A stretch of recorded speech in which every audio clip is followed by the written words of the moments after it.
Привіт, мой друзі. Hello, my friends. Welcome back. Today, I want to address one particular question, and that is how did Vladimir Putin get it so wrong? And for this, I'm going to draw on a year's worth of paying attention. And one particular article in the Financial Times came out about 3 days ago, 4 days ago, that really helped me solidify some of the pieces. So, and I took lots of notes on that, and I am going to try to help you understand how I'm thinking about this.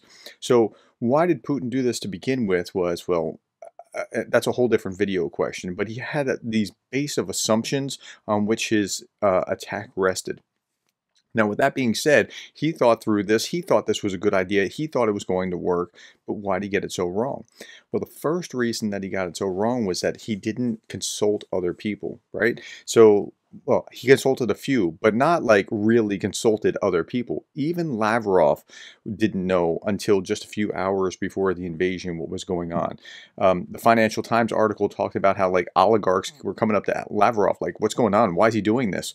And Lavrov's like, I don't know. I just found out myself. That's a terrible sign. So plans fail for lack of counsel, says the Proverbs, and Putin, for whatever reason, he doesn't trust his own officials, or he believes that he's smarter than them, or whatever. He did not go beyond a small circle. So he had a very tiny circle of advisors. The article joked about how, you know, his advisors are Ivan the Terrible, Peter the Great, and Catherine the Great. Like he's only really taken counsel of himself and one or two, maybe a handful of trusted advisors. So I remember reading about 4 months ago, 3 months ago, that even his top general was cut out of the loop in making this decision, or when he found out, he opposed it and, you know, then was kind of pushed aside. Okay, so that's the first thing. Second, Putin never thought that this was going to be a long, protracted war. He thought his assumptions led him to believe that in 3 days he would have Kyiv, in 3 weeks he'd have the whole country under his control, and it would be, you know, a smash and grab operation, and it would be a quick victory. If he thought that it was going to take a year, I don't think he would have done it. I think he never assumed or never even gave himself the possibility that this, like, gamed out, this could be a long war. The next issue, this number 3, is that no one can actually tell him truth. And so if you're an autocrat or an authoritarian kind of regime, truth doesn't filter up unless it's good news. So you hear only the bright side of things. People are happy to tell you the truth if it's good news, but they're very reluctant to tell you the truth if it's bad news, because bad things can happen to them, or you know, then why aren't you doing this, or why isn't something else happening?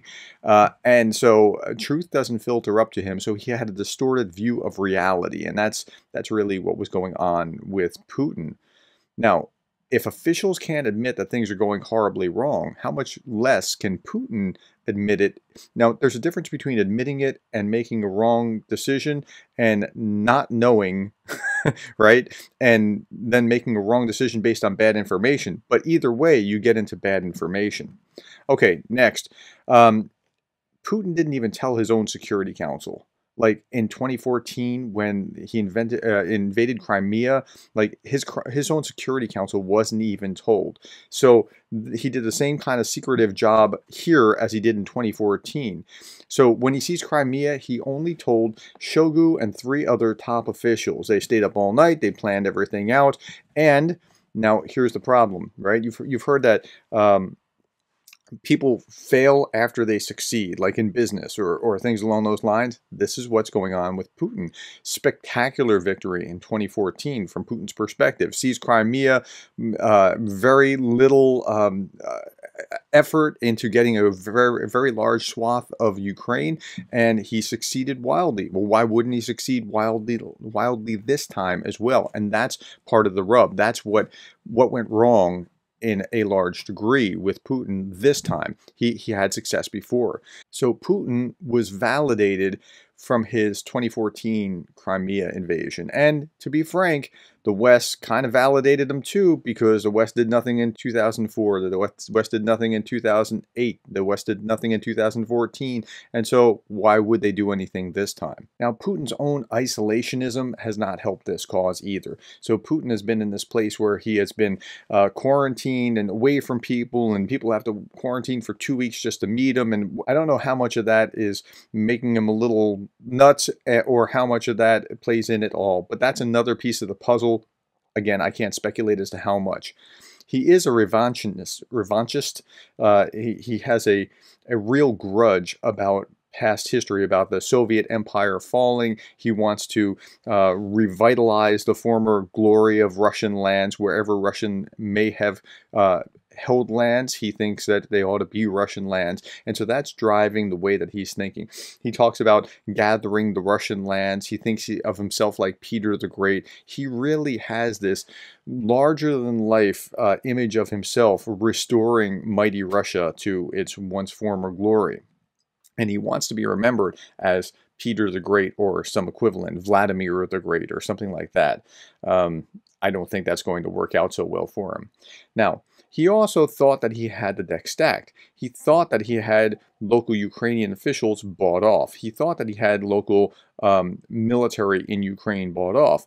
Medvedchuk is a politician within Ukraine who was just traded for a bunch of Azov soldiers a few months back and traded back to Russia for those Azov soldiers.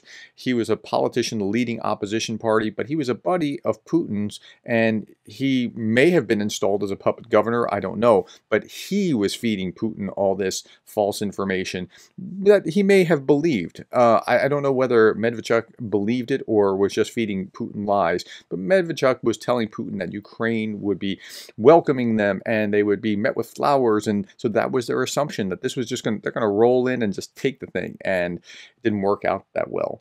Now, the SFB also confirmed what Medvedchuk was saying, because they were also telling the boss what he wants to hear. Again, they're telling him what they want to hear. And when I think about this, I think about this video. So he has all of his cabinet officials assembled, and he's browbeating them like, well, what do you think? Tell me what you really think. And then when one has the audacity to hedge a little bit, he starts browbeating them. Well, what do you really think? I mean, is this your real opinion, or is this not? It was his chief spy, and even his chief spy couldn't stand up to him and had to back down. Watch this video. Okay, so I'm going to speak each person's words because they're obviously speaking in Russian, and that way it'll help you hear it a little bit more clearly. Okay. I would like to agree with the suggestion of Nikolai Platonovich that we can give our Western partners one last chance. Now, Putin wasn't very happy about that, if you could see the expression on his face. Presenting them with the choice in the shortest time. Now look where they're all sitting. They're all sitting out like at this distance away. Putin's at the head table, everybody else. This is his top brass. These are his leading officials, and they look like they're being called to the principal's office. It's very strange. Presenting them with the choice to force Kyiv to choose peace and implement the Minsk agreement. In the worst case, we have to make the decision. We look at Putin's face on this. Look, I mean, just look. Do you want to give your boss news when he's looking at you like that? That we're discussing today? What does that mean, in the worst case? Are you suggesting that we start negotiations? Or no, or recognize sovereignty? I will speak plainly. I will support the suggestion of recognition. I would support, or I am supporting. Speak plainly, Sergei. I am supporting the proposal. Then say it like that. Yes or no. I support the proposal of the entry of the Donetsk and Luhansk People's Republics into the Russian Federation. We're not talking about that. We're not discussing that. We're talking about recognizing their independence or not. Yes or no? Yes. I support the proposal to recognize their independence. Thanks. You can take your seat. Okay, so Putin got what he wanted. But did he really get what he wanted? What he got was a yes, not actual advice and useful information on which he could make his decision. Because he didn't actually want truth. He wanted his way. Okay, so if you can't abide a lack of dissent, you're lost. I mean, that's just the reality. Add to that that there's corruption, and there's rampant corruption within the system. The corruption that was there caused the tires on the trucks to be dry rotted and have problems, and so that's going to slow down the column in the initial invasion, and all kinds of issues where we thought the military was on paper was up to snuff, and in reality it really wasn't. Beyond that, Putin himself was just overconfident. He just, like I said earlier, he thought, I had this tremendous victory before, I'm going to do it again. And again, that overconfidence, pride goes before the fall. So the invasion failed immediately. Like Putin should have known within hours, and he really, I don't think, did. But air superiority never happened. The Russians shot down some of their own planes. The Ukrainians shot down others, and it never materialized. Beyond air superiority, there were high Russian casualties. But again, what news is filtering back to Putin, and how long is that taking to get back to them? Gerasimov didn't want to participate in the attack to begin with. He wanted to have a very focused attack. He did not want to have it come from multiple fronts, which is a credit to him, but he was kind of sidelined. So Putin, after the attack, starts looking for a scapegoat, and he found it in the head of his foreign operations, who was put under house arrest, but then for public consumption he was brought back out, like when he was supposed to meet with his counterparts from other countries, so that there was kind of nothing to see here. But he was looking for a scapegoat because clearly his plan was brilliant and they just didn't execute it correctly, or I guess that's what he was thinking. Now, in real life, you can negotiate for what you want. I want this and I have to give you that and that kind of thing. If you're a dictator, you don't have that problem. You get exactly what you want, but you also, with that, get a distorted view of reality and people lying to you. So oligarchs would lie to defend themselves and say, yes, yes, yes, we're all on board with this, even though they're really not, and they really oppose a thing, but they can't say anything about it. And, other people all up and down the chain will tell them what they want to hear. Putin values loyalty over competence. Now, that is a real trap, because if they're loyal to him over being competent, then you get into a significant problem where you have all kinds of things go wrong just because you have incompetent people running things.